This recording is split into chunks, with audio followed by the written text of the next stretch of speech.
wala kambe sawaba ma o koni wakati nuna nyogona nana sangosa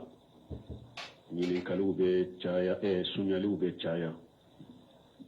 donc abube chaya galombe chaya girinka joka char ambe bilasrali jumanke islamawma o bilasrali folo min be di islamawma silama kelenkele ni ko islama de ika silamiya nyanyini ka do silamiya yere nyanyini ka do folo silamiya min ba kono silamiya jumando silamiya jumaye la hawla wala quwwata illa billahi al-aliyyil azim silama chaman fulai shigi dala ko silamiya jumanye hari chaman do mo la sallute ute se ka nyafu ye koy parce que ma kalaw salasatu usul muhammad ibn wahhab atab abe silamiya perepere lati islamay munye al-islam huwa istislamu lillahi bitawhid والانقياد له بالطاعة والبراءة من الشرك وأهله سلام يفلد من سلام من يندو أم بجرين كجمون من يغيبون وبوكيا كو سلام يده هو استسلام لله بالتوحيد كي يرقل على يني التوحيد كليك على كلمة بطفوي كنفرق توحيد كاليتي سبا إنكا سبتي بولو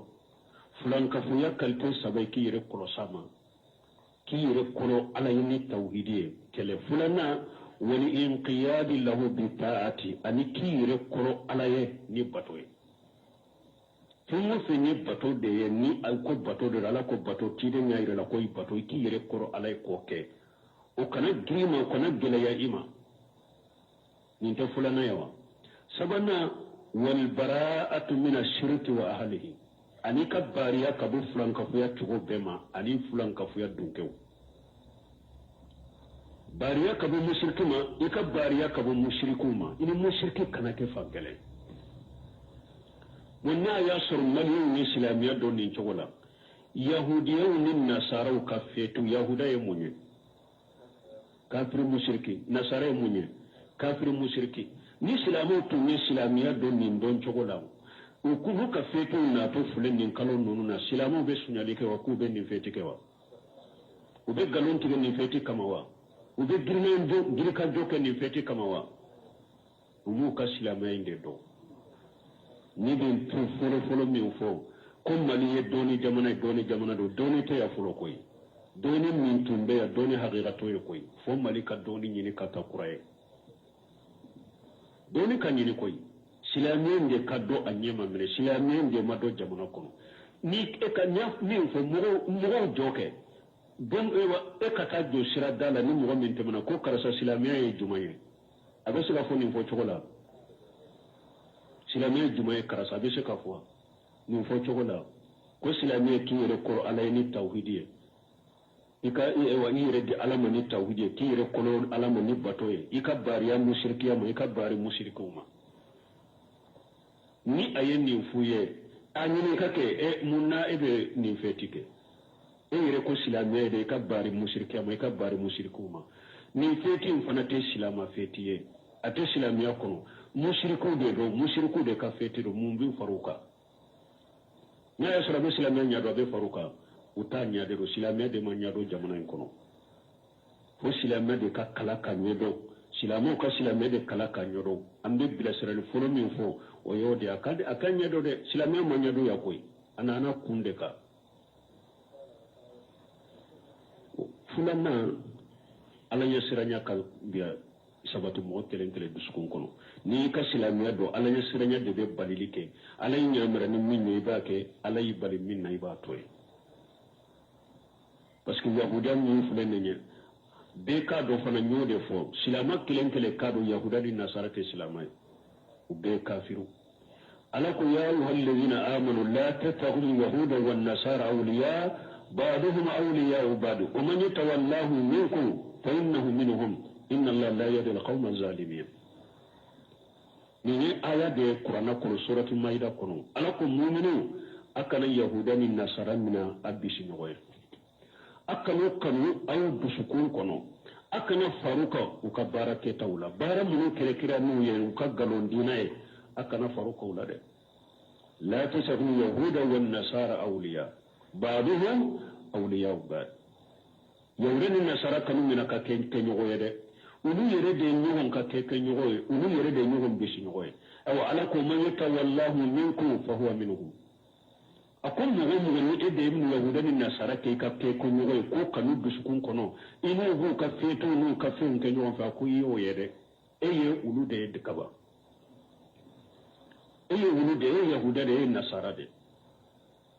ala sagira kayira ko imakanda inna allah la yahdi al-qawma zalimin akon ni ala te tonyali kala kanda tonyali kala de e pikanda lente ha ni silama ya ka dina nyedo silama fule aka farda araka abe do ka kala qur'ana kono ni silama tunya ka dina kala ka do fana ko do fana korodo ite silama si soro na be 30 ke ite silama si soro na be bende samburu ke ite silama si soro na be nube dike wa dumai ihdina siratal mustaqim صراط الذين أنعمت عليهم يكون تجي على إن كان ده إكين بلا صراط للنكا ينما كم منوكا ولوكا صراط ولو يجوني وبرفر الله تقرأ سورة النساء كنو ومن يطع الله ورسوله فأولئك ما الذين أنعم الله عليهم من النبيين والصديقين والشهداء والصالحين وحسن أولئك رفيقا nabi nyumaw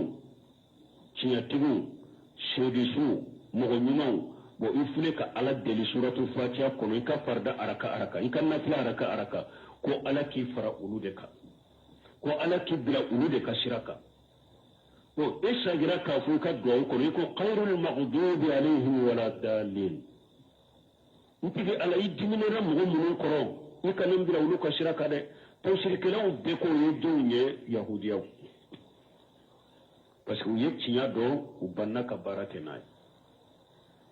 wo efule ka ala deli kom ala dimina ramun koro tawsiru bela o ye yahuda wiye ko ala kana ebira ulu ka shiraka ni fetu nunu ne jonka fetu ye yahuda fetu wala dalina beko tawsir kala beko yen nasara de mo fili bantu kasira itigi ala kanin bila mo ka fili bantu kasiraka fili bantu tawsir kala be yo tawsir kon nasara de wada to sufyan ibn wayna ko man fasada min ulamaina fa fi shibahu min al-yahud wa man fasada min ubadina fa fi shibahu min an-nasara tawsir kala be yen ayaw khairu maghdubi alayhi yahudaw dalina yake nasara wude min nislama dole to baga min ciyana ye yahudaw nyogonayo nislama bato kala min ciyana ye nasara nyogonayo me ay refule kan ni fo dawla ko ala kan bila yahudaw kasiraka ala kan bila nasara kasiraka dugu ka siye be dese islamu de basa esga woni ndo korodo aka farda arakan kele bakala akan nafila arakan kele bakala dowi ata korodo kele fulanna esga ka dowu jabira aben min dowu min fo ka salli ko esga jabira na tun jabira islamate se kelensa tarante boku iba tobi se kele na yasuru min dowu ni aba fo aba korodo na yasuru min dowu ni aba ke sunu tile ajabira se kele ita ye silama den kelen bolo jamana ko ya et puis item silama kele ni fana ko beta se wu kanya ko 30 romba pour ko se be marase 30 ito silama kele na beta se wu kana ito silama kele na beta patetarni wu kana ko abina faire mina kere la ni nasara ka feti liye na yasuru ni dowu korodona na yasuru ni dowu jabira silamu bolo mina kere ni nasara ka feti liye ite silama kilenye na beta takana na jamana ngono ni silama abe dina la dina na tafe koy abe dina la dina min negete awla abe dina la dina na te kele yaye abe dina la dina na tato abe dina la dina mi ayaka jianye na mayana ka janyi antre de bilanye silamo tay ninde jamana en kono o ka jiya nafa o ka jiya antere o yode bilanin dina nyai min fe fora min be sabatira silama buru wallahi min feti nunu abette meka jamana nyere ni silama min be fo jamana ko min be fo jamana ka ko maliye silama jamana ko maliye doni jamana ko mali kene ko bi kononto ni duru ko ye silama de wallahi min nunu tunye chinyaye tarantiye be teme ya mugo tado yere ko tarantiye nana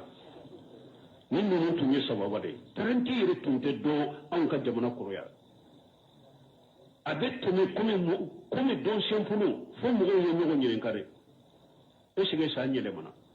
na ya soro min nunu ye chinyaye ko doni jamana de male na ya soro ye chinyaye ko silama jamana de male na ya soro ko o ye chinyaye de sabana munye ko keme bi kononto ni duru ye silama no ya soro ni saba ye chinyaye tarante tumbe teme nin jamana kono mugo ta do yere ni veli be teme ate do bende sanguru be teme ate do en balma nonu ne te chinyaye jamana kono de ko doni jamana chinyate ko silama jamana ko silama ko ni ba kono chinyate ko minye kame ko bi kononto ni duru silama chinyate ni nonu ne chinyaye aw ko mogo duru de to nunu ye chrétien ne fe ko mogo duru de wulu ye mogo duru de Bamako sebe sa mogo duru ulu de be Bamako ka sebe sa la hawla wala quwwata illa billah aslama ayemira katasi et puis aforas munu ewa ne chrétien kala kado ani chrétien munu nyere be har chrétien la sisa nu be chrétien nyedo no fanate chrétien ni ngalo min do chrétien la nu ta fe nin tarante te isa ka dina ko nin tarante hari chrétien so do ta fe koy cinyate galon dilale ne do ka suri isa ka dina ko harate chrétien ko boli bato de do nin tarante mi fulani pete mi fulani boli bato de do ayeta nyanyiri ko sobe boli bato de do o dia to bul khaym al jawji ndella ka ya ka kitabu ko kamu ahli jimma akoni mugonyi nini tarantiye fete e ko merisi iyafo akwa be ko ni mugonyi nye sujudu be boliye ni yafo bul khaymu aka kitabu ko jadi ma de fi hadi khairul ibad parce que boli bato de do akoni mugonyi nasaro ka fete ni fule tarantiya yake e yafo ko merisi akwa be ko ni mugonyi nye sujudu be boliye ni yafo abe ko ni mugonyi nye dolomi yafo haramulende do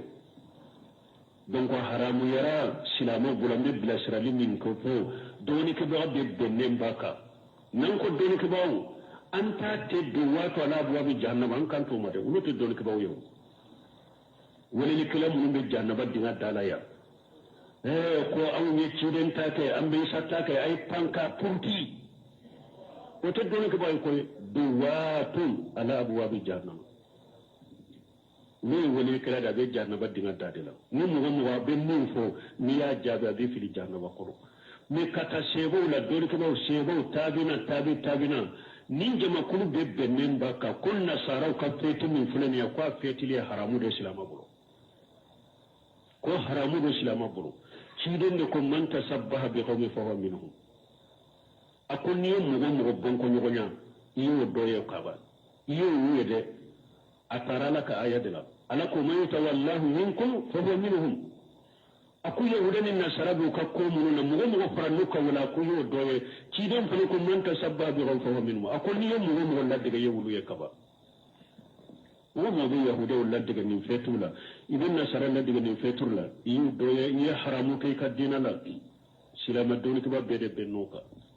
ate daga yikafara yahudan imam na maliki men yode fo ngo jamana yi maliyon ko kulube malika majabi ate malika majabi ka koy ni feti ko la imam na maliki ko yahudan na saro ka feti mun fulani musa nyelema ko silama kelenkele be ko addo ika du da tugu ika sigi ka du da la ika den kana bo ka faruka bedden ko non na maliki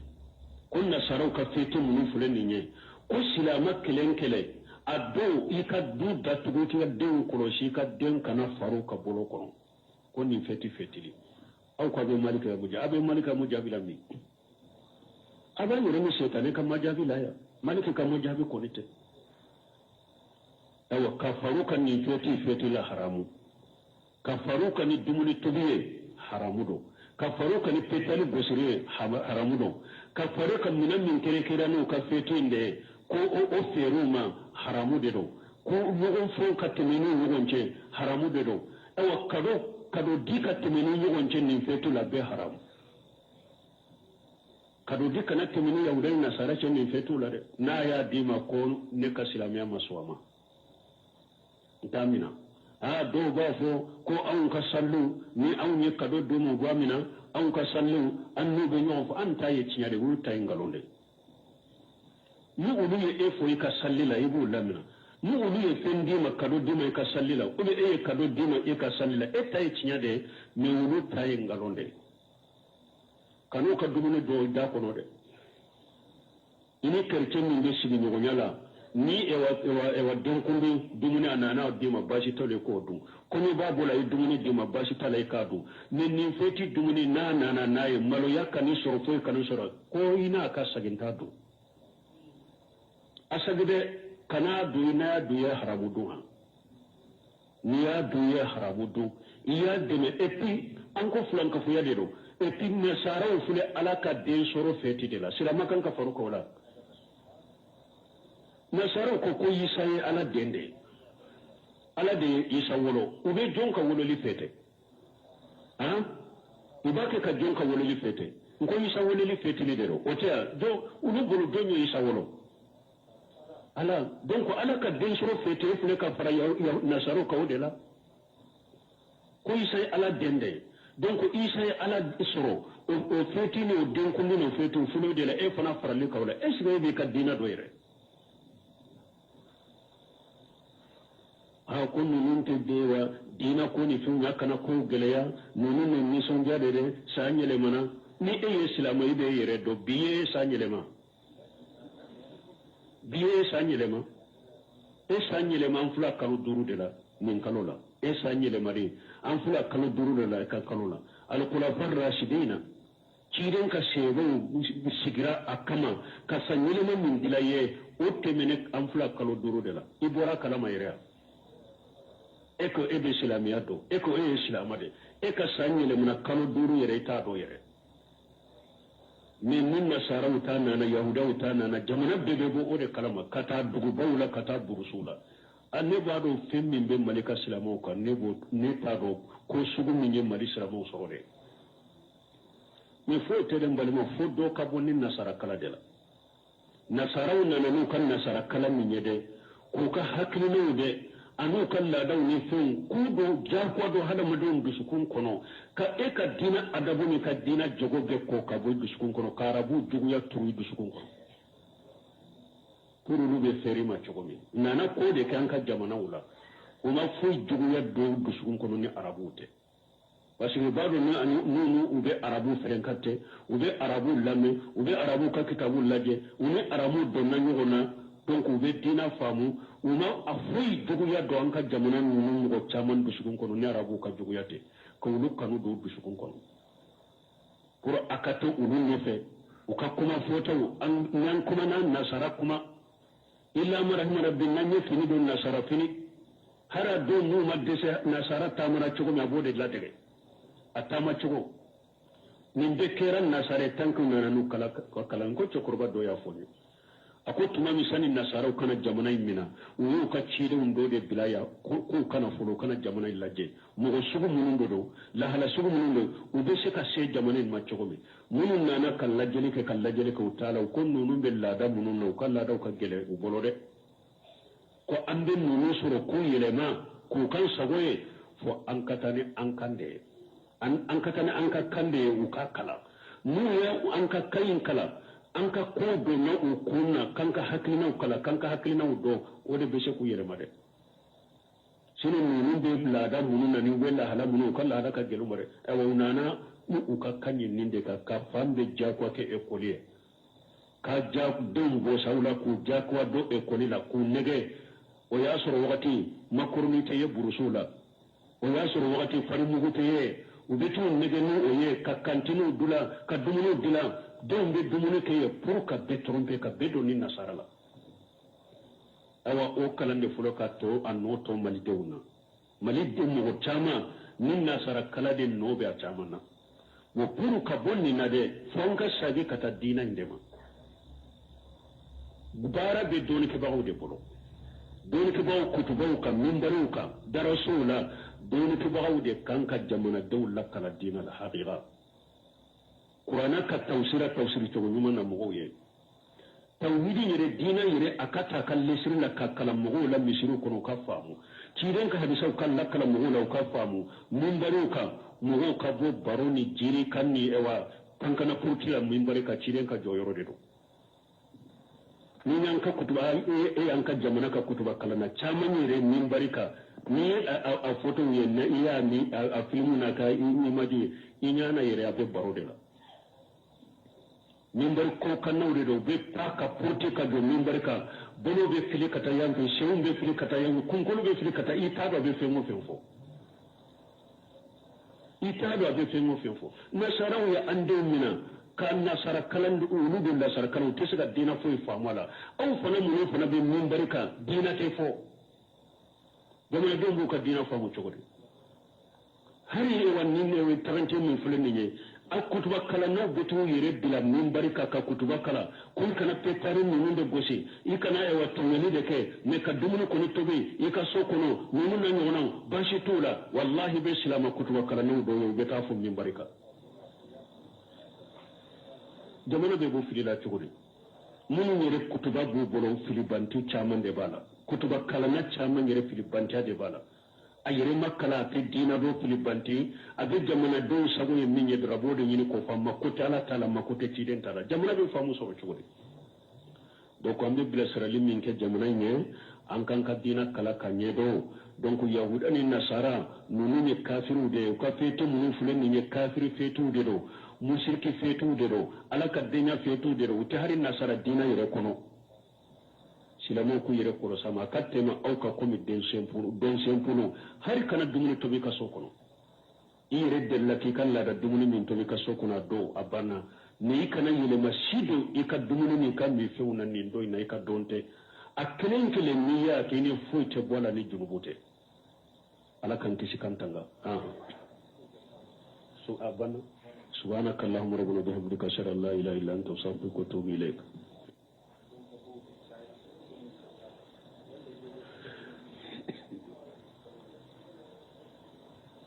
wala kambe sawaba ma o koni wakati nuna nyogona na sangosa nyinin kalube chaya sunyali ube chaya donc abon be chaya galon be chaya dirin ka joka char ambe bilasrali jumanke islamawma bilasrali folo min be di silamawma silama kelen kele ni ko silama de ika silamiya nyanyini ka do silamiya yere nyanyini ka do folo silamiya min ba kono silamiya jumando silamiya jumaye la hawla wala quwwata illa billahi al-aliyyil azim silama chaman folo shigi dala ko silamiya jumaye hari caman bɛ mɔgɔw la salli u tɛ se ka ɲɛf'u ye koyi parce que a ma kalaw salasatu usul muhammad ibn wahab ata a bɛ silamiya pɛrɛpɛrɛ latigɛ silamɛ ye mun ye al-islam huwa istislamu lillahi bitawhid wal-inqiyad lahu bita'ati wal bara'atu min ash-shirki wa ahlihi silamiya fulɛ dɛ min ni silama min nin do an be girin ka do mun mo go bula wo kaya ko silamiya yede huwa istislamu lillahi bitawhid ki yere ko ala ye ni tawhid kele ka ala kelempe batu foy kana farata tawhid kalite saba in ka sabati bolo fulan ka fuya kalite saba ki yere ko sama ki yere ko